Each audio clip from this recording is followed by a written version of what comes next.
So there you go. Our next speaker, I'm pleased to introduce the CEO of Alpian, Schuyler Weiss.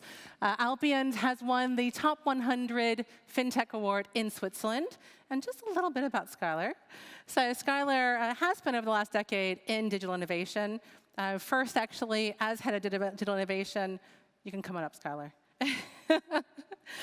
Digital innovation at Réal Banque Privée, Réal, Vice President at Morgan Stanley, and Senior Consultant at IBM. So over to you, Schuyler. Yeah, thank you for having me here today. So it's funny, watching that video, you do not see anything about fintech, which is unfortunate. You see a lot of things about automation and machinery, but you don't see anything about fintech. But I'm here to represent the future of private banking in Switzerland, the innovation that's happening within Switzerland. And today, I was thinking about what am I going to talk about, right? What is the topics that I should share at this forum, which is not really focused on fintech? And I'm going to share what I've learned as a CEO of Alpian, which is Switzerland's first digital private bank with a license from FINMA, about building technology. I think it's something that's relevant for everybody. What I'm going to talk about is this question of build or buy.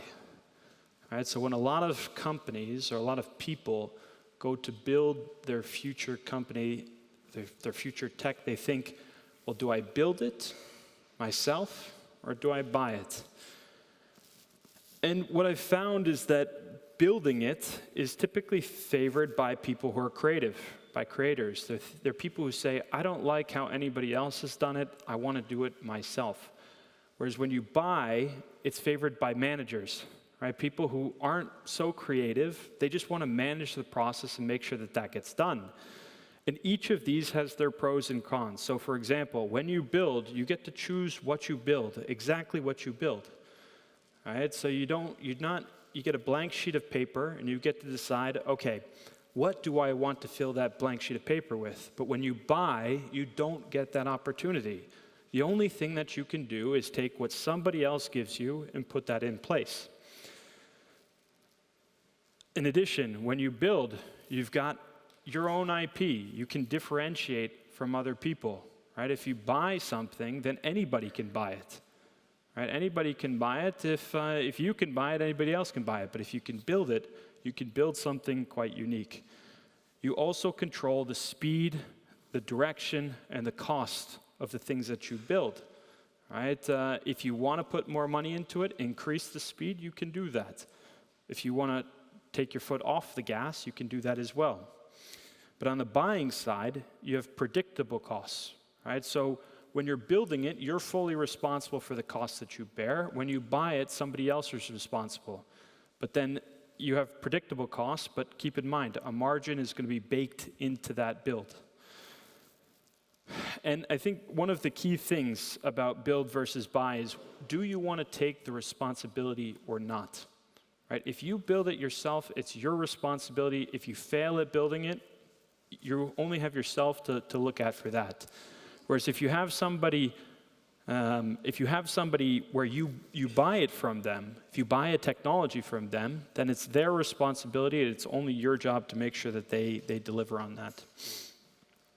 Another key aspect is the team, right? I think everybody who's built technology knows that the team is hypercritical, right? It's probably the most important thing, whether you build or buy, because just because you buy does not mean that the team can be bad, right? This is hypercritical. For anybody who's building technology, I really encourage you to listen to this point, because even if you are buying, if the person you are buying from has a bad team, you will buy a bad product.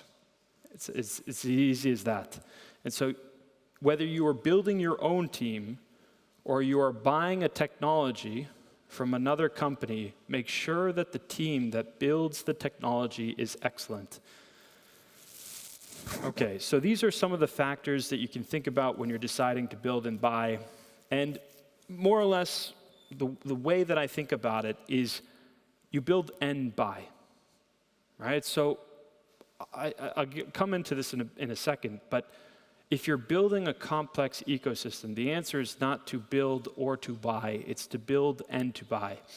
And I think the way I think about this is you buy the things that provide no differentiation, and you build what makes you different, right? So I will get into this in a second with my company, Alpian, and how we decided to mix the two. But here's the kind of the logic, is that you should not build everything, but you should not build nothing. Right? You have to build some things, but you cannot build everything. If you try to do everything, you'll end up doing nothing. If you do nothing, you will be no different from anybody else. All right? So this is more or less the answer. So I'm going to go through an example. I just want to go through an exercise with everybody in the room. So Alpian, Switzerland's first digital private bank with a license from FINMA. I have it in my pocket right now, right? In my phone, but also in my wallet, right? So this card I use every day. It's the Alpian metal debit card, and it came from scratch, right? So when we first, if you go back 3 years ago, nothing existed. We had to make this decision: do we build, do we buy, or do we build and buy? And ultimately, what you see here on the screen is the different things that we offer. And I'd like to, ask the audience, what are the things you think we build based off of what I've said, and what are the things that you think should be bought? All right, so let's start with payments. Do you buy or build a payment infrastructure? You buy. That's correct. Payments, there's nothing new about them. They're all the same, right? Payment, you just want to happen. I'm not trying to build some new payment infrastructure. I mean, for all the crypto people out there, that's fine, but that's not us, right? What we're trying to do is make payments as seamless and as cost-effective as possible. So we find somebody that does that, and we buy it. Okay, let's talk about account opening. All right, so do we buy that, or do we build it? Build. Good. I think we're all on the same page. Account opening is super critical. And actually, this is something where you do a bit of both, right? So there are some elements of account opening that you build and some that you buy. So let me give you an example. When Alpian created its account opening, it's 10 minutes. Right? To open a fully licensed Swiss digital private banking account, 10 minutes and no paper. And if we tried to copy what everybody else is doing, it would not be 10 minutes, and there'd be lots of paper, and the experience would probably be not so good. So we decided to build it from scratch, right? A brand new account opening that's designed by Alpian that meets all of the regulatory requirements and is something that the client will appreciate. But there are elements that you don't want to build yourself. So let me give an example. One of the steps of the onboarding is you have to identify the client, right? And the way we do this is we take a selfie and we scan the ID of the client. There are tons of companies out there that have raised hundreds of millions of dollars, or francs, to build exactly that technology, exactly that. So why would I rebuild the onboarding, but that identification, this small piece of the onboarding, why would I build that myself when somebody else has already done it and they've raised hundreds of millions to do it? It just doesn't make any sense. And so I build the entire onboarding, but the small pieces that require a specific functionality, I get somebody else to do that, and I buy that. Okay, I'm not going to go through all of these because then my speech will take forever. But obviously, I just showed you my debit card, right? This is, we custom design this, but we don't build it ourselves, right? We're a bank. We don't manufacture debit cards for a living. And so, these kinds of things you buy. Whereas your mobile application, right, the experience that you have as a client, right, and I'll show you this now. The mobile experience you have as a client, it's something that every time you interact with Alpian, you're going to experience this. Right? And so this app, every time your client interacts with you, they will see this. And if this is not good, then why should they join your bank? And this is my real account with my real money in it. And so the mobile application is something that you have to differentiate on and you have to build. Okay, so this is ultimately what it comes out to, right? If you build, you get no bank, right? If I try and build something that took some other company 100 million to build, and I try and build it myself, I'm going to end up with nothing. If I buy, you end up with the thing in the middle, right? Which is some ugly app that anybody can copy. No client will want to use, and it's just not competitive.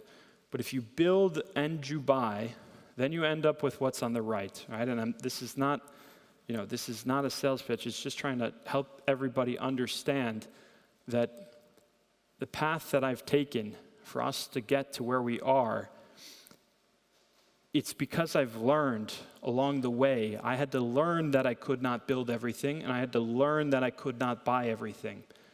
Because when I started to build or I started to buy and I did too much of one or the other, you end up with something like this. And I've ultimately had to learn that I had to build and buy. And I'm trying to save everybody that trouble in the meantime. So anyways, my advice to approaching the build and buy, right? I think this is probably, what is the biggest takeaways, is that when you're building, start with one exceptional CTO. Don't overcomplicate the process. Start with one really, really good person and keep it very simple. Build in small increments, right? When you're building technology, one of the great things about keeping your team motivated is when they see progress. If it takes too long to show progress, people start to wane, right? And as I said before, the team is hypercritical. You have to keep motivation up, so build in small increments.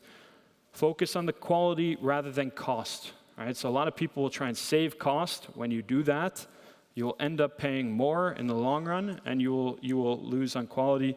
And keep your team close, right? Keep them very close because, again, even with banks, most banks treat technology as a cost center. They kind of shun them away. It's a very bad thing to do. Technology is the future of many different industries, banking included. And if you push it away, if you treat it as a cost center, then you're not part of the future. When you're buying, right, interview the tech team as if it was your own. Right, so if you work with either a subcontractor or you work with a company, interview their tech team and make sure that that tech team is good.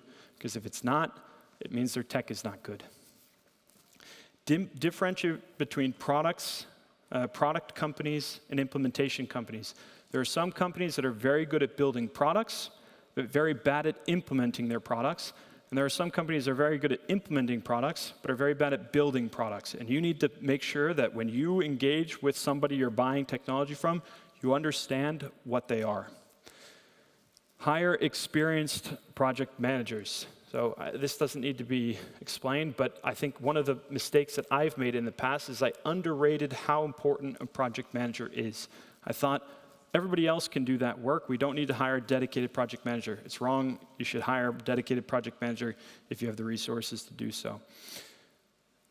Sign implementation contracts with a strong malice clause, right? So when you're doing the implementation, hold them accountable. Sign a malice clause. If they do not meet your expectations, your contract is going to be super important, and you better have a malice clause to say, you need to pay me back because it's going to impact you much more than it impacts them. They will continue to charge you unless you've got the proper contract in place. And then lastly is sign the yearly license only after the implementation. So pay for the implementation with a malice clause, and then sign the contract, the actual licensing contract, only after it's been implemented. This will force the company that you're buying from to do a good job with the implementation. And then it forces them to actually think about the future rather than just the day of billing. And so, these are my recommendations when you're approaching the buy versus build. So anyways, this is what has brought me to today with Alpian. I'm very proud to announce that in 1 week, we launched Switzerland's first digital private bank. We've actually launched already, but we launched the public on the Apple and Android stores.